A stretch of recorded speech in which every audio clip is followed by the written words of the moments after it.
Hello everyone, আজকে NRW I-140 approval নিয়ে একটু কথা বলতে আসছি। So exciting news for me. গত 13th of March আমি I-140 অ্যাপ্রুভাল পাইলাম। সো ভাবলাম এক্সপিরিয়েন্সটা সবার সাথে শেয়ার করি, যারা আপকামিং অ্যাপ্লিকেন্ট আছেন তাদের হয়তো একটু উপকার হতে পারে। সো আমি আগে আমার পরিচয়টা দিয়ে নিই। আমার নাম মিজানুর রহমান। আমি লিটল রক ওয়াটার রিক্লেমেশন অথরিটিতে জিএস অ্যানালিস্ট হিসেবে কাজ করি। সো আমি আমার এডুকেশনাল কোয়ালিফিকেশন এবং ওয়ার্ক এক্সপিরিয়েন্স নিয়ে একটু কথা বলি। সো আমি Shahjalal University of Science and Technology থেকে জিওগ্রাফি অ্যান্ড এনভায়রনমেন্ট সাবজেক্টে ব্যাচেলর শেষ করি, এবং ব্যাচেলর শেষ করার পরে আমি CGS centre for environmental geographic information service নামে একটা প্রতিষ্ঠান বাংলাদেশে, ওখানে কাজ করি approximately 9 months, এবং at the end of 2020 আমি এস্তোনিয়া চলে যাই মাস্টার্স করার জন্য। এস্তোনিয়া ইউরোপের একটা ছোট দেশ, এবং আমি মাস্টার্স করতে যাই ইউনিভার্সিটি অফ টার্টোতে। ওখানে মাস্টার্স করার সময় আমি সেকেন্ড সেমিস্টার আই গেস আমি ইন্টার্নশিপ করি এস্তোনিয়ান ল্যান্ড বোর্ডে, এবং ইন্টার্নশিপ করার শেষে আমি স্টুডেন্ট থাকা অবস্থায় ফুল টাইম জব শুরু করি Estonian land board as a JS specialist. Then 2022 আমি ইউএসএ চলে যাই, যদিও তখন আমার এস্তোনিয়া মাস্টার শেষ হয় নাই। তো আমি ইউএসএ চলে আসি ওয়েস্টার্ন মিশিগান ইউনিভার্সিটিতে মাস্টার্স করতে জিওগ্রাফি অ্যান্ড এনভায়রনমেন্টাল সায়েন্স ডিপার্টমেন্টে। এখানে মাস্টার্স শেষ হয় আমার 2024 সালের এপ্রিলে। সো এরপরেই আমি কাজ শুরু করি লিটল রক ওয়াটার রিক্লেমেশন অথরিটিতে as a GS analyst. So এই মোটামুটি আমার এডুকেশনাল ব্যাকগ্রাউন্ড। আমি আমার পাবলিকেশন নিয়ে যদি বলি, সো আমার টোটাল পাবলিকেশন ছিল 4টা at the time of submission I-140, এবং টোটাল কনফারেন্স পেপার ছিল 5টা, এবং একটা পোস্টার প্রেজেন্টেশন ছিল যেখানে আমি অ্যাওয়ার্ড পাই, এবং আমার একটা প্রিপ্রিন্ট ছিল পাবলিকেশনস। এছাড়া টোটাল সাইটেশন ছিল 26 at the time of submission. So এই মোটামুটি আমার পাবলিকেশনস। সো পাবলিকেশনস খুব ভালো জার্নালে ছিল না, বাট অন এভারেজ ওকে বলা যায়। সো যখন NIW অ্যাপ্লিকেশন করব, এটার ডিসাইড করি, দেন এট ফার্স্ট আমি কন্ট্যাক্ট করি এলিস পোর্টারের সাথে। ওরা তো রিজেক্ট করে এবং বলে যে আর ওয়েট করতে। দেন আমি চেন এর সাথে কন্ট্যাক্ট করি, দেন ওরাও রিজেক্ট করে। দেন আমি রাজু এর সাথে কন্ট্যাক্ট করি, তো ওরা আমাকে অ্যাকসেপ্ট করছিল, বলছিল 85% চান্স, এবং তারা উইদাউট এনি রিফান্ড আমার এটা অ্যাকসেপ্ট করে। সো রাজুর সাথে এক্সপিরিয়েন্স নিয়ে আসলে আর অনেক কথা বলা যাবে, সো আমি ওইদিকে যাইতে চাচ্ছি না। পরে সেকেন্ড টাইম আমি নভেম্বরের সেকেন্ড উইকে আমি আবার কন্ট্যাক্ট করি চেনের সাথে, যেহেতু তখন আমার পাবলিকেশন যখন আমি ফার্স্ট চেনের সাথে কন্ট্যাক্ট করি তখন আমার পাবলিকেশন ছিল 2টা, এবং যখন আমি লাস্ট চেনের সাথে কন্ট্যাক্ট করি তখন পাবলিকেশন আমার ছিল 4টা। সো আমি নভেম্বরের ফার্স্ট উইকে কন্ট্যাক্ট করি, এবং তারা আমার ওর কেস নিবে বলে, এবং অ্যাপ্রুভাল অথবা রিফান্ড এই এগ্রিমেন্টে যাই। সো আমি রিটেইন করি ওদের সাথে, এগ্রিমেন্ট সাইন করি নভেম্বর 15, 2024, এবং আমার ডেট অফ সাবমিশন হলো 22nd of January 2025, এবং approval pi 13th of March 2025, এবং আমি প্রিমিয়াম প্রসেসিং এর জন্য অ্যাপ্লিকেশন সাবমিট করি, এবং উইদাউট এনি RFE আমার ওটা অ্যাপ্রুভ হয়। সো ওদের সাথে এক্সপিরিয়েন্সটা যদি বলি, আমার এক্সপিরিয়েন্সটা আসলে খুবই প্রফেশনাল এবং ট্রানজ্যাকশনাল ছিল। এনিওয়ে, যে আমি আমার যত কোয়েরি ছিল সব কোয়েরি আমি ওদেরকে আস্ক করি এবং ওরা আমার প্রত্যেকটা কোয়েরিরই আনসার দেয়, so which was very good. এবং সাইন করার পরে প্রথমে ওরা আমাকে একটা ওয়েবসাইটে আইডি এবং পাসওয়ার্ড দেয় লগ ইন করার জন্য। দেন ওখানে লগ ইন করে আমি আমার প্রোফাইলের যে অ্যাপ্লিকেশন ফর্মটা ছিল ওটা ফিল আপ করি।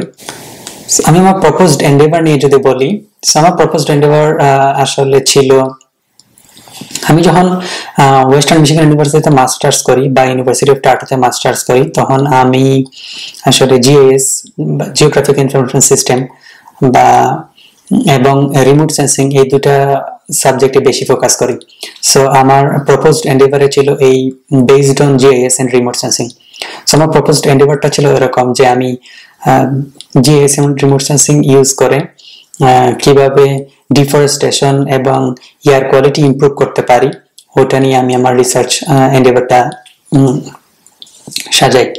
সো ওটা ব্যাকআপ দেওয়ার জন্য আমার যে পাবলিকেশনগুলো ছিল, সো আমার প্রত্যেকটা পাবলিকেশনই জিএস এবং রিমোট সেন্সিং এর অ্যাপ্লিকেশন ছিল।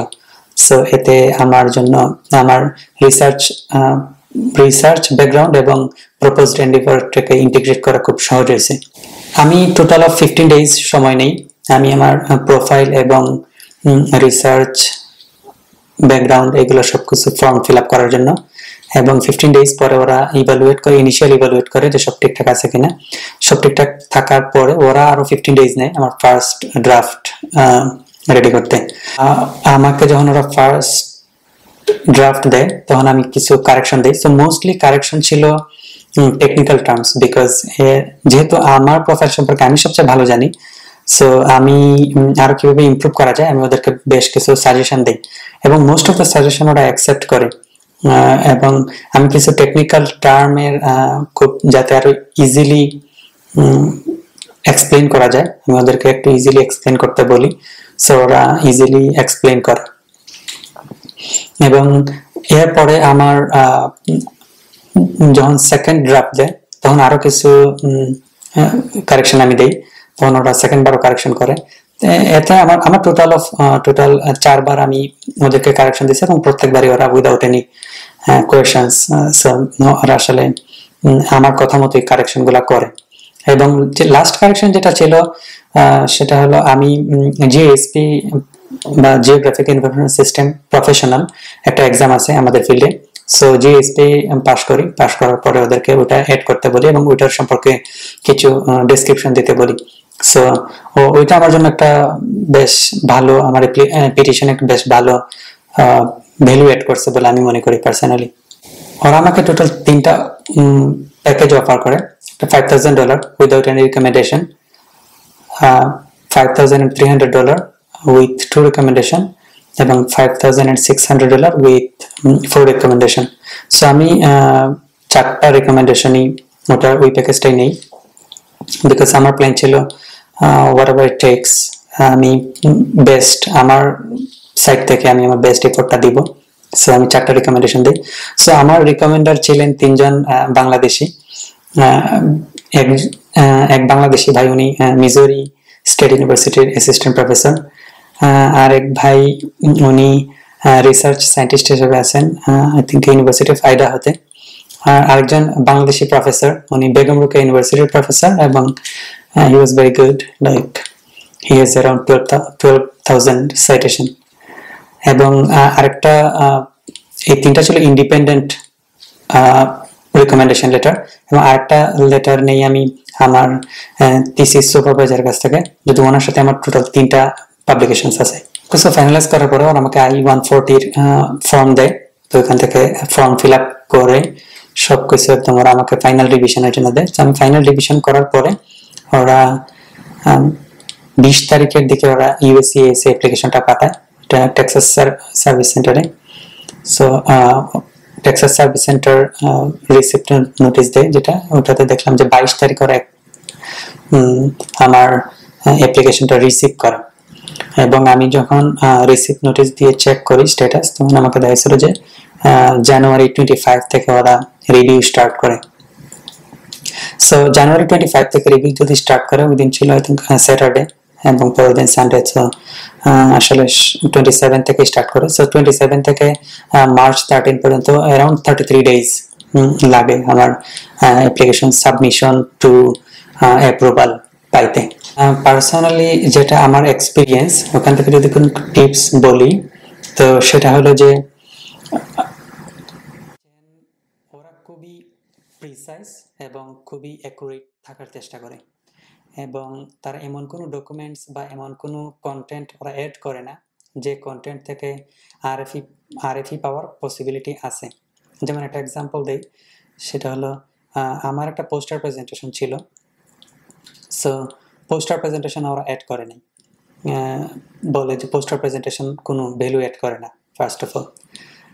আর একটা এক্সাম্পল দেই, সেটা হলো যে আমি একদম লাস্টের দিকে আমার একটা পেপার পাবলিশ হয়, I think 5 days before final submission. So ওরা আমার ওই পেপারটা অ্যাড করছে but not as an exhibit, because ওরা বলে যে পেপারটা যদি কোনো সাইটেশন জেনারেট না করে দেন ওইটা আসলে এত ভ্যালু অ্যাড করে না কম্পেয়ার টু যে পেপার পাবলিকেশন বা আর্টিকেলটা সাইটেশন অ্যাড করছে। সো আমার কাছে মনে হয়েছে ওরা খুব প্রিসাইসলি চিন্তা করে যাতে কোনো ধরনের আরএফই না পায়, এভাবেই ওরা টোটাল প্রত্যেকটা কন্টেন্ট ওরা ওইভাবেই সাজায়। এক ভাইয়ের সাথে গতকালকে ডিসকাস করতেছিলাম, সো ভাই আসলে আমাকে বলতেছিল যে এই টোটাল প্রসেসটা কেমন স্ট্রেসফুল। সো আমি পার্সোনালি বলি, আমার ক্ষেত্রে আমার এক্সপিরিয়েন্স, টু বি অনেস্ট, আমি আসলে কোনো স্ট্রেসে ছিলাম না। সো আমার ক্ষেত্রে অনেক রিজন হতে পারে।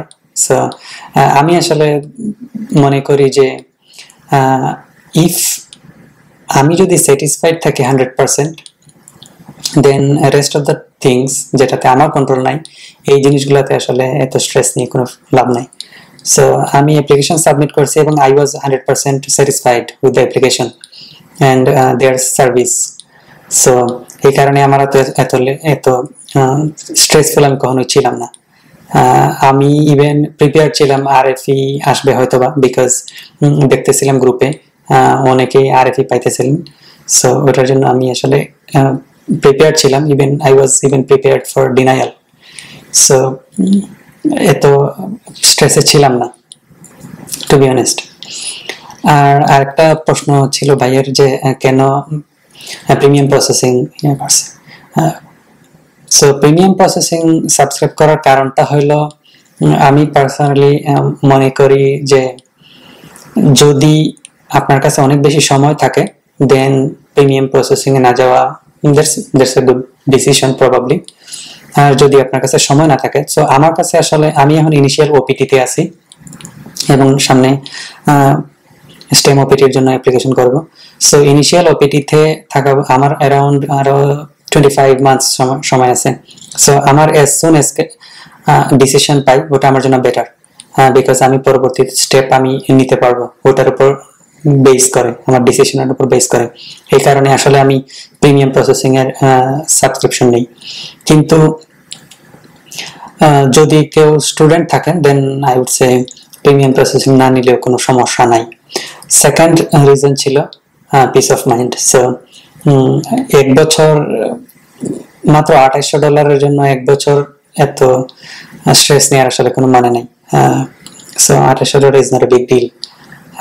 যদি আপনি কম্পেয়ার করেন আপনার ওয়েলবিং এর কথা বা আপনার পিস অফ মাইন্ডের কথা যদি চিন্তা করেন, তাহলে $2800 আপনি দিবেন হয়তো বা।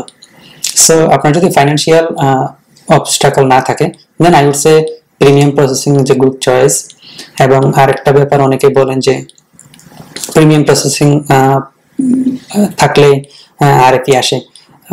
আমি জানি না এটা হয়তো বা ট্রু অথবা ফলস হতে পারে, বিকজ আমি মনে করি যে আপনি যদি আপনার ব্যাপারে কনফিডেন্ট থাকেন এবং আপনার লয়ার যদি আপনার ব্যাপারে কনফিডেন্ট থাকে then I would say premium processing normal processing doesn't matter, আপনার ওটা অ্যাপ্রুভ হবে ইনশাল্লাহ। Good luck for everyone. যারা আপকামিং অ্যাপ্লিকেশন করবেন, অ্যান্ড আশা করি যে I-485 সাবমিশনের ডেট খুব তাড়াতাড়ি কারেন্ট হয়ে যাক, এটাই এতে সবার জন্য সুবিধা। আর আপনাদের যদি তারপরে কোনো কোয়েশ্চেন থাকে, feel free to ask me. I'll be happy to answer any of the questions. Thank you everyone.